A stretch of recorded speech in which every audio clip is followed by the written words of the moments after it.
Hello, hello, check, check. Hello? Okay.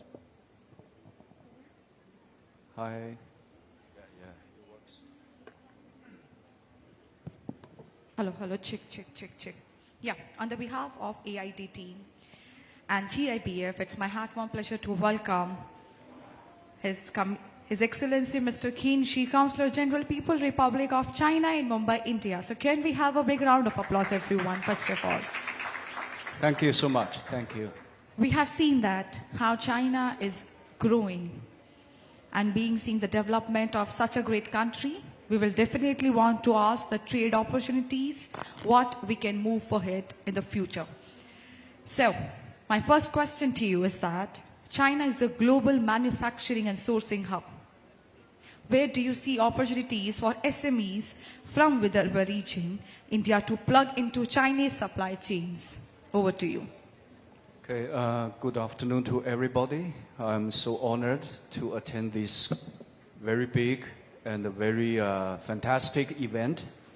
First of all, I would like to share some general understanding about our bilateral relations and also the general cooperation momentum in the past 2 years. As you know, from 2024 to 2025, our two leaders, President Xi and Prime Minister Modi, they met twice. Once in Russia, the second time in Tianjin of China.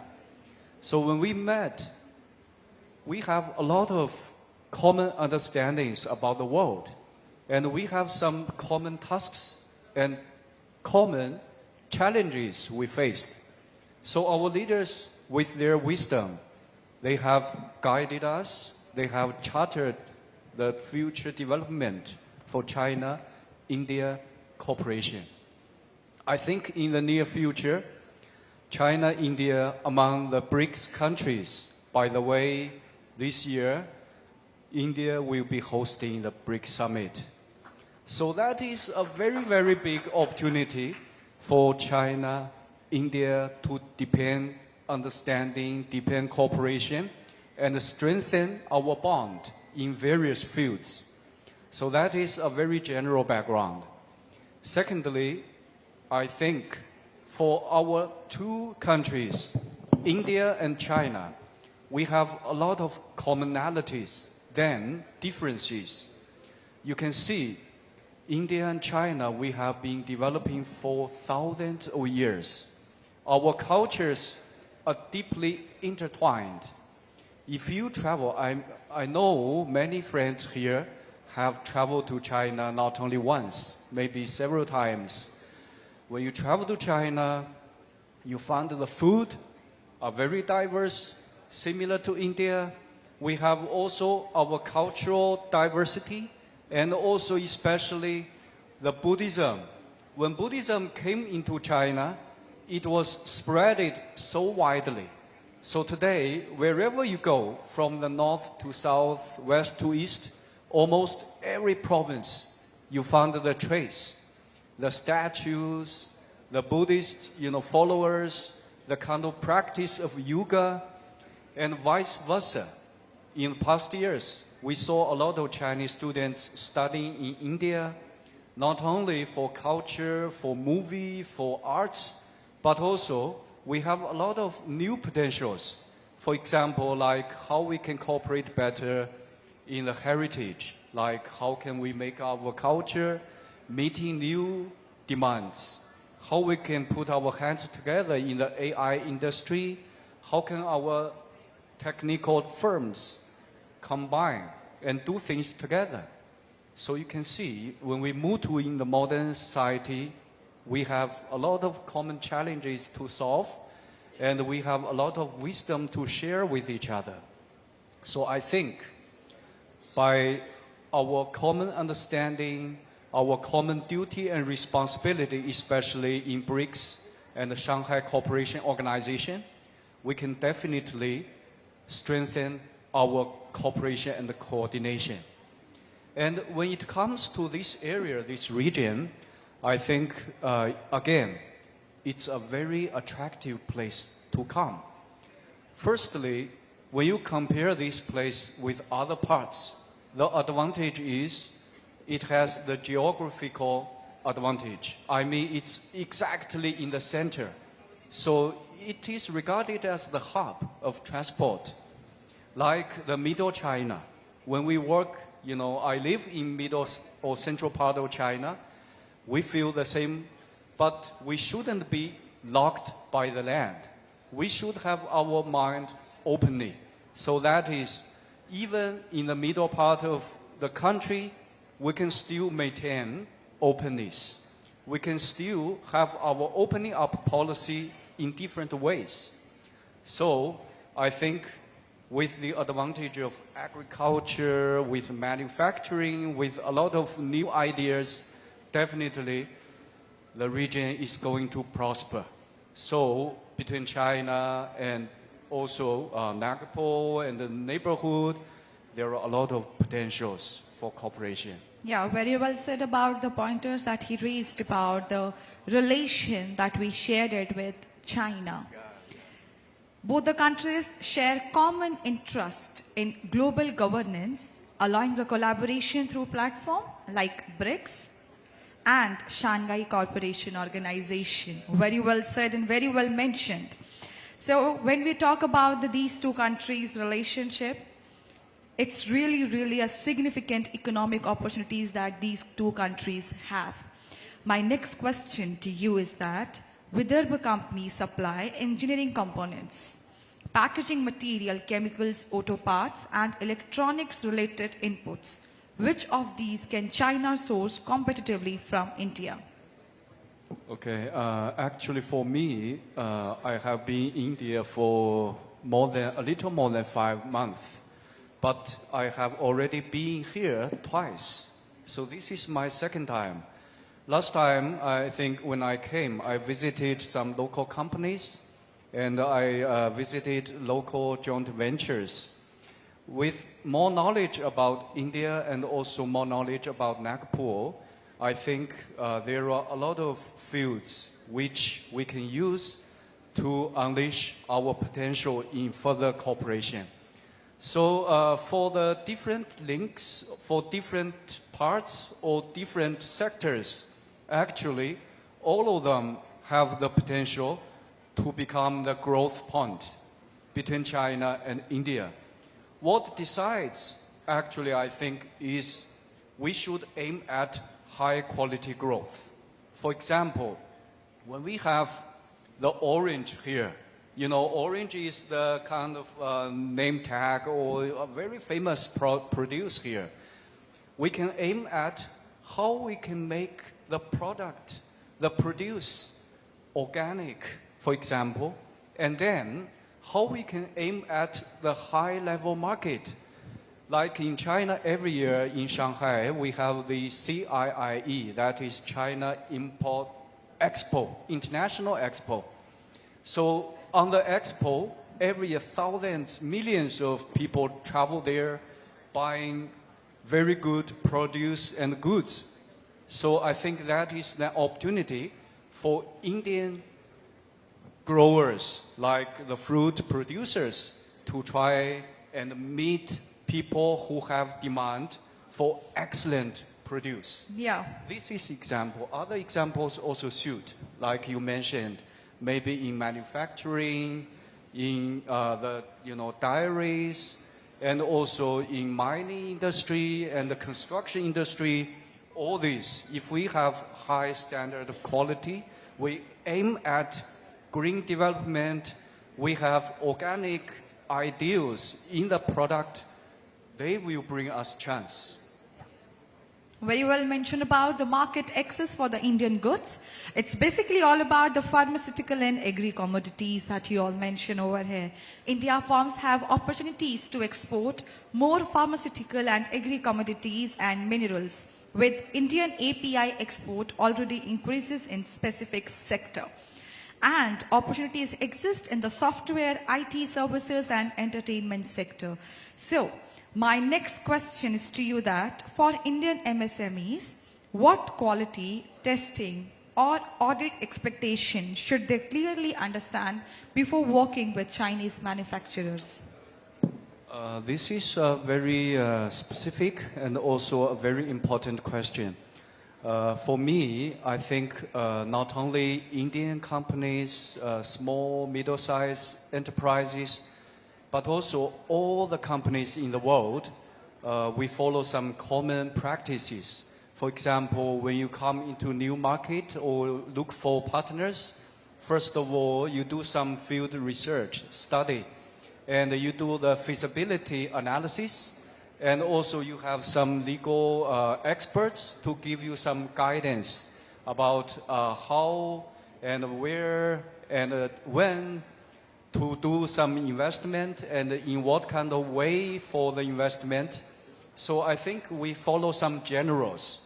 And then for some specific areas, I think the companies or the firms can go deeper, because each industry has some special demands. For example, cosmetic, you have to understand ladies' needs especially, and also for the organic food, and also for the baby or children food. So I think the trades varies according to their demands and especially the customers. So I think by following some general guidance and then go to experience, meet with the partners in China. So here I recommend maybe several important platforms to our friends here. One is, as I mentioned already, the CIIE in Shanghai every year. And the second one is the Canton Fair in Guangzhou. Many friends have been there. And also in Beijing, every year there is the supply chain expo in Beijing, supply chain. And in many parts of the world, we can, find people who have visited such important fairs, and they find their ideal partners and cooperators. Thank you. Thank you very much. When we mention about the quality testing and the audit expectation, it's very important to understand that Indian MSME is seeking to realign with international standards, particularly when dealing with the Chinese partners. Most prioritize rigorous quality testing and audit expectation. Key areas include ISO certification, complies with the specific product safety standards, pre-shipment inspections, material testing, and detailed documented quality control procedure to bridge the 10% cost of disparity and enhance competitiveness. This is very well mentioned about each and every aspect that we really need to take care of. Moving ahead with the last question of the day. In areas such as electronics, packaging, EV components, industrial tools, or smart manufacturing, where do you see the best scope for India-China technology and supply chain collaboration? This is also an important question. Yeah.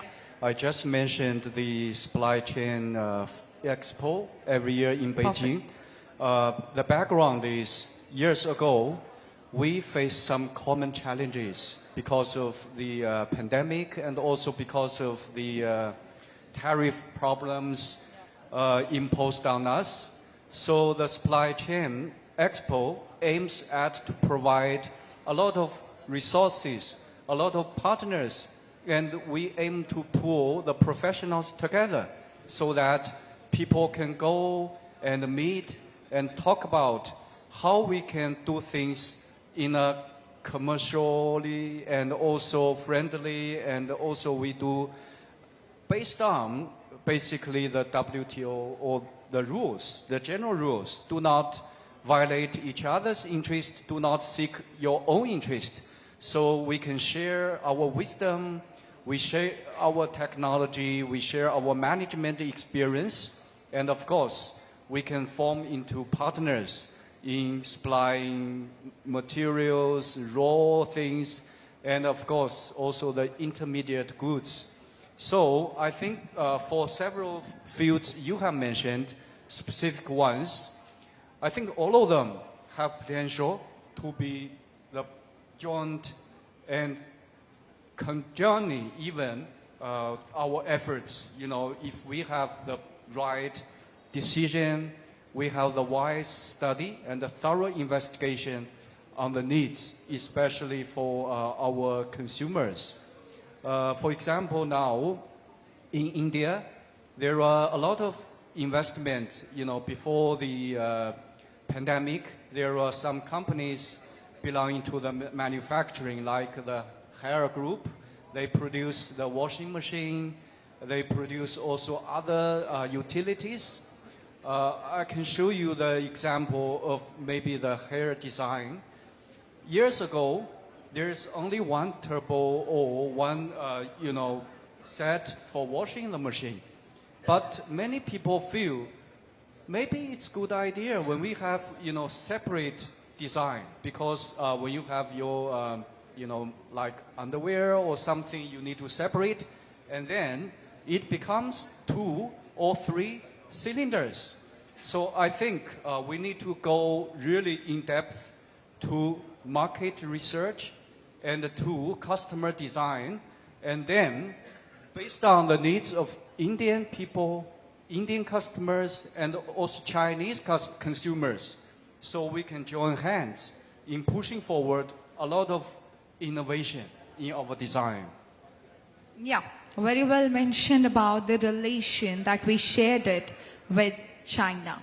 So I'll summing up it for you right now that we shared the high quality import sourcing. When we talk about the electronics and machinery, imports of machinery, mechanical appliances, electrical equipment, and the crucial for India's industrialization and Make in India initiatives. Intermediate goods, Indian manufacturing relies heavily on Chinese raw materials. Plastics, chemicals to maintain competitive pricing, green tech. China is a primary source for solar panels and renewable energy components necessary for India's energy transition.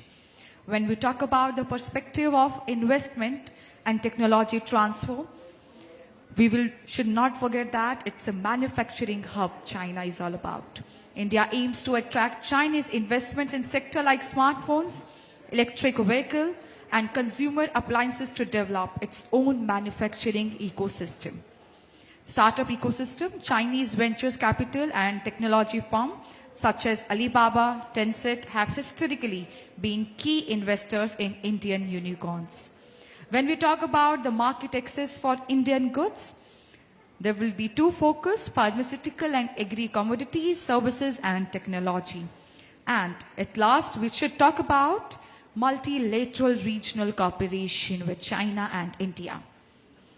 Both countries share the common interest of the perspective of the Shanghai Cooperation Organization and BRICS, Global South Agenda and trade stability. So, China, following the India, is positioning itself as a top alternative to China for the global manufacturing, and these 2 countries share the largest economic in Asia Center. So here is the wind up, and that's all about for this session. Thank you so much for all about. So at last, I just want you to conclude it. Oh, thank you so much for giving me this chance for sharing China-Indian cooperation in the coming years. So we hope by the momentum of the BRICS summit this year in India, next year in China, and our joint contribution to Global South. So definitely we see the potential of deepening cooperation, increased trust, and various fields of communication and coordination. So I hope by using this platform, we can get more support from the Indian, also from Chinese spotters for our communication and cooperation. And lastly, let me wish all of our friends here very good luck. And also I invite you to travel to China to experience the culture, the food, and also seek more opportunities of deepening the upcoming cooperation and share opportunities.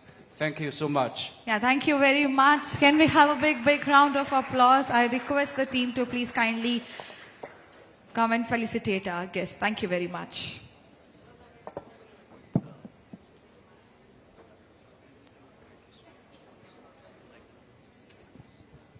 I'd just like to take, so just one second, just felicitate us. I'd just like to take this opportunity to personally say that we have such a good friend in China. I tell you my personal anecdote that I've recently traveled to both Beijing and Shanghai for a trade show. And I can see that immense potential that the trade between India and China holds.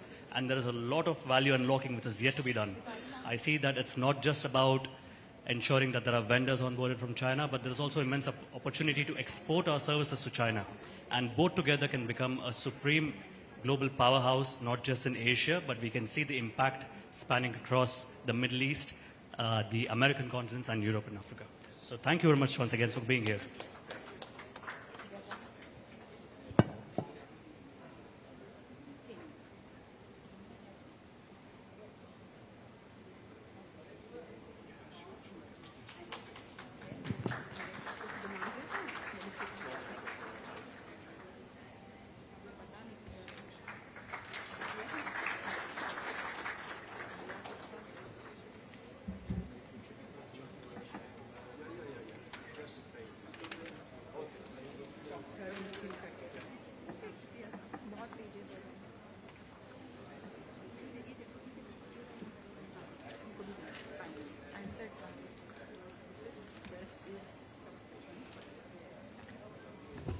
Thank you very much. And now we are moving ahead with our next panel discussion. And for that, I would like to invite on a stage Ambassador, Embassy of the Republic of Angola, Clement Kameha, to please kindly come on the stage.